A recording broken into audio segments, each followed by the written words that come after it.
আজকালের বাচ্চারা না ভীষণ একাকিত্ব ফিল করে, ভীষণ।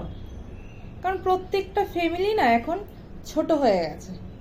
আগে যেরকম একটা জয়েন্ট ফ্যামিলি ছিল, যেরকম আমরা জয়েন্ট ফ্যামিলি থেকে বিলং করেছি, এখনকার কিন্তু সেই জয়েন্ট ফ্যামিলিটা নেই। আর জয়েন্ট ফ্যামিলির যে মজাটা, যেমন দাদু ঠাম্মা কাকা জ্যাঠা কাকিমা জেঠিমা সবাই একত্রে, কত আনন্দ কত মজা, কিন্তু সেই জিনিসটা কিন্তু এখনকার বাচ্চারা আর পায় না। স্কুল বাড়ি, বাড়ি স্কুল পড়াশোনা, বাস এইটুকুর মধ্যেই সীমাবদ্ধ। একটু যে তারা বিকেলবেলা যে খেলবে সেই সময়টাও কিন্তু তাদের কাছে নেই। খেলতে গেলে আমরা বলি এ বাবা এখন খেলার সময় নেই, এখন খেলা ছাড়ো, এখন গিয়ে পড়তে বসো, আর্ট আছে, ড্রয়িং আছে, নাচ আছে, গান আছে, মানে পুরো বিজি তারা। আর আমাদের সময় আমরা তো বেশিরভাগ সময় মাঠের মধ্যেই পড়ে থাকতাম। বিকাল হলেই মানে খেলতে তো হবে, খেলতে তো হবে। কোনোদিন গিয়ে দেখেন জামা ছিঁড়ে চলে আসতাম বাড়িতে, জুতো ছিঁড়ে আসতাম, আর এসে তো মার বকুনি মার পিটুনি, মানে বলে লাভ নেই।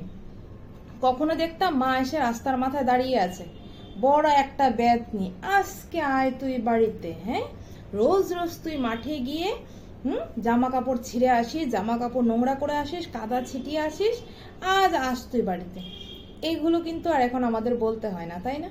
এখন কিন্তু আমরা সেই রকম বাচ্চাদের মানে ওই শাসনটা যে ওই রকম আমরা আর করি না, কারণ পরিস্থিতি তো নেই। কোন সকালবেলা একটা বাচ্চা স্কুলে যায়, সেই 7টায় বাসে যায়, সে আস্তে আস্তে 2টো 2:30 বাজে, এসে এসে ক্লান্ত হয়ে ঢুলে পড়ে। তারপর তাড়াতাড়ি করে ওকে স্নান করা ওরে, খাওয়া ওরে, খাইয়ে আবার একটু ঘুম, কারণ সেই ভোর 6টার সময় উঠেছে। সে 6টার থেকে বেলা 2:30 অবধি সে নন স্টপ অ্যাক্টিভ। স্কুলেও তো আর শান্তি নেই না, একটার পর একটা ক্লাস হচ্ছে, একটার পর একটা ক্লাস হচ্ছে, একটার পর একটা সিরিয়াল বাই চলে যাচ্ছে। তো বাড়িতে এসে সে ক্লান্ত হয়ে পড়ছে, তো ঘুমোতে ঘুমোতে চোখ লাগতে হতে প্রায় 2 ঘন্টা 3 ঘন্টা। সে উঠে কখন ঘুম থেকে? সেই 5:30 6টা। কারণ ভাত খেয়ে সঙ্গে সঙ্গে বিছানায় গেলে ঘুম হয় না, তাই না? মিনিমাম দেখবেন আধা ঘন্টা 1 ঘন্টা গোড়াগড়ি করতে চাও। তো আমার মেয়েকে আমি চেপে চুপে ঘুম পাড়াই। অনেক বাচ্চা আছে দেখবেন ঘুমানোর টাইমটাও পায় না। মা তারা দেবে, এই তাড়াতাড়ি চলো সুইমিং আছে, 3:30 থেকে 4টে থেকে সুইমিং ক্লাস শুরু হয়ে যাবে, এই বাবা তাড়াতাড়ি কর স্যারের বাড়ি আছে, এই বাবা তাড়াতাড়ি চল ব্যাডমিন্টন খেলতে হবে, এই বাবা তাড়াতাড়ি চল। মানে তারা মানে বাচ্চাটা যে স্কুল থেকে এসে 2টা মিনিট যে নিজের মতন সময় কাটাবে সেই সময়টাও কিন্তু আমরা দিই না। আমরা এত ব্যস্ত হয়ে গেছি বা এত ব্যস্ত রাখি বাচ্চাদের, তাই না? আর সব বাচ্চা দেখবেন একটু কোন সকালে উঠে না একটু ঘুমের দরকার পড়ে। তাই প্রত্যেকটা বাচ্চা না এখন একাকিত্ব জীবন ফিল করে, প্রত্যেকটা বাচ্চা। আমরা যেইভাবে ছোটবেলা মানে জীবনটা কাটিয়েছে সেই জীবনটা কিন্তু এখন আর বাচ্চারা পায় না। এখনকার বাচ্চারা মানে পুরো চাপে দৌড়াদৌড়ির মানে প্রেশারের মধ্যে থাকে। স্কুল থেকে আসো, এসে খেয়ে ঘুমাও, যদি সময় পাও ঘুমাও, নাইলে তো যদি স্যারের ক্লাস টাস থাকে তাহলে তো ঘুম বাদ দাও, ঘুম হয়ে গেল।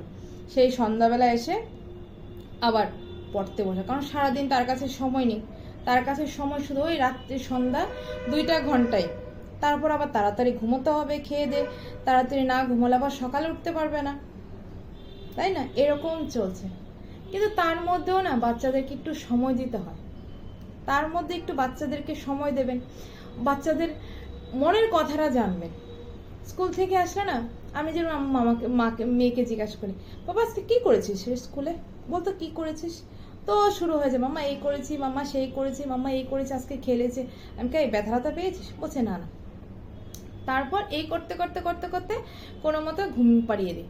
কিন্তু আমার মেয়ে একটা স্বভাব কি জানেন তো, সে যতক্ষণ জেগে থাকে ততক্ষণ তার মুখ দিয়ে মানে কোনো সত্যি কথা বেরোয় না। আর কেউ যদি মানে ধরো না মিস তাকে বকেছে বা হয় না ক্লাসে দুষ্টুমি করলে, আমরাও তো কত মার মোড়া খেয়ে বড় হয়েছে, এখন আর ক্লাস 9 পর্যন্ত বেতের বাড়ি খেয়েছে, ক্লাস 9 পর্যন্ত হাতের মধ্যে বেতের বাড়ি খেয়েছে, এমনকি ক্লাস 9 গিয়ে বাইরেও দাঁড়িয়েছে, সেটা বলে লাভ নেই। তো কি হয়, আমার মেয়ে যখন ঘুমায় তখন ঘুমের মধ্যে সে যদি এরকম তার সাথে কিছু হয়, ধরো বকাবাদ্য হয়, সে ঘুমের মধ্যে এই জিনিসটা অনুভব করে, আর তখনই না ও কেঁদে ওঠে।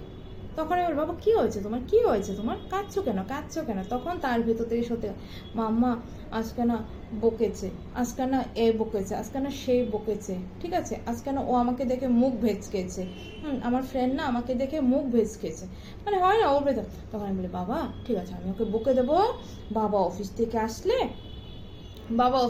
আসলে বাবাকে বলবো ফোন করে বকে দিতে, ঠিক আছে? তো যখন আদর টাদর করে দিই, তারপর গিয়ে চুপ করে গিয়ে ঘুমায়। সত্যি কষ্ট লাগে না? বাচ্চাটি কত প্রেশার, একটু খেলতেও টাইম দিতে পারি না, যে বাবা একটু খেল, মন মতো একটু খেল, খেলানোর সময় নেই। এদিক দিয়ে যদি একটু খেলার সময় দিতে যাই, ওই দিক দিয়ে পড়ার দেরি হয়ে যায়। মানে আমার ঘরে আমার মেয়ের বান্ধবী হচ্ছে আমি, ওর যত কিছু আছে সব আমি, সব আমাকে বলবে। আর দেখুন, প্রত্যেকটা মাই তার মানে ছেলে মেয়ের বন্ধু হওয়া উচিত আমার মতে। প্রত্যেকটা মা তার সন্তানের বন্ধু হওয়া উচিত। কারণ দেখুন, আজকালকার দিনে অনেক এমন ঘটনা আছে যা ভয়ও অনেক সময় বলে না, কিন্তু মারপিট করে যে স্কুলের মধ্যে দোষ করেছে, কমপ্লেন করলো, দিলাম ধুমাধুম, কখনো অন্যের কথা শুনে নিজের সন্তানকে মারবেন না। কখনো স্যার দিদিমণি বলুন, পাশের বাড়ির কাকিমা জেঠিমা বলুন, দুষ্টামি করেছে কি এই করেছে সেই করে টিচারের কথা শুনে কখনো বাচ্চাদের মারধর করবেন না। তার কাছে জানতে চাইবেন সত্যি ঘটনাটা কি হয়েছে, কেন বলেছে তোমাকে, স্যার যে কথাটা বলেছে, মিস যে বলেছে তোমাকে বকেছে, কেন বলেছে, বাবা কি দোষটা করেছে, তার দোষটা জানতে চাইবেন। দোষটা জেনে তাকে বলবেন, বাবা এরকম করো না, সেটা করো না, আর বকবেন, তাকে বোঝাবেন। দেখবেন দ্বিতীয় দিন না তার সেই ভয়টা থাকবে না, ভয়টা কেটে যাবে, যে হ্যাঁ আমি তো ভুল করেছিলাম, তার জন্য মায়েরটা বুঝে। কখনো অন্যের কথা শুনে নিজের সন্তানকে মারধর করবেন না। আমরা তো কি হয়, হ্যাঁ টিচার বকেছে, আমাকে কমপ্লেন করেছে, আজকে তুই বাড়িতে আয়, আজকে তোর খবর আছে বাড়িতে আয়, এরকম করে কিন্তু ধমকাবে না। ওর ভিতরের বিষয়টা জানার চেষ্টা করবেন যে কি হয়েছে, ঘটনাটা কেন বকেছে মিস ওকে। বন্ধুর মতো নিজের সন্তানের সাথে চলুন, দেখবেন পৃথিবীটা না অনেক সুন্দর হয়ে যাবে। আর বাচ্চারা একাকিত্ব ফিল করবে না। কেন? আমার মাই তো আমার বান্ধবী, আমার মাই তো আমার বন্ধু, তাহলে কিসের একাকিত্ব? কোনো একাকিত্ব নেই। দেখবেন আপনার ছেলে মেয়ে আপনাকে কোনো কথা বাদ রাখবে না শেয়ার করে, সব বলবে। যেমন আমার মেয়ে আমার কাছে সব কথা শেয়ার করে।